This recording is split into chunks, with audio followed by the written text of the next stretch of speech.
Hi, I'm Michael Dresser. I'm a Wheel of Consent and Relating coach. And here's a question for you.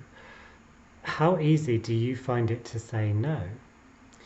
Usually, when I ask that question, I get people telling me that they don't find it at all easy to say no, and then they start telling me just how negatively that impacts on their life.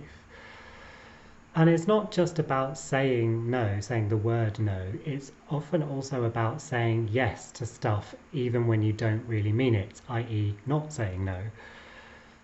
Does that sound familiar? Yeah, I get it. I'm a recovering people pleaser, and I used to say yes way too much and then wonder why I felt so overwhelmed and unhappy all the time. And it wasn't just me that ended up unhappy.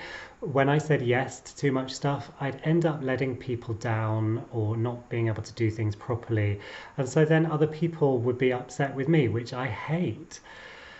And eventually, what changed for me was when I started to realize something. And what I started to realize was that in order for my yes to really mean something, I needed to be able to say no and mean it. So I get it. Saying no can be hard. But here's the thing. So we're conditioned to think that saying no is somehow a bad thing. But when I request something from somebody else and I hear a no from them, what that actually tells me is that they've noticed that they have a limit of some kind and they're taking care of it. And actually, their reason for saying no doesn't really matter. I mean, maybe they're too tired, or maybe they just don't have enough time, or maybe they just don't like me enough. The important thing is that they've noticed that they have a limit and they're speaking up for it. And I'm going to say that again because it's so important. So when somebody says no to me, it means that they've noticed that they have a limit and they are speaking up for it. Even if that limit is that they don't like me enough to do whatever it is I've wanted from them. And it is also so easy to forget that you're allowed to have limits. You know, somebody says jump, you say how high, but hang on a minute, what if you don't want to jump at all, right? Okay, so when you start saying no more, two things happen. Firstly, you're telling yourself that what you want or don't want matters.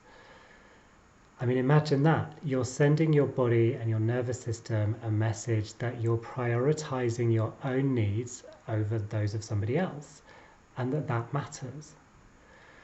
So saying no to what somebody else wants is really saying yes to yourself and yes to what you need.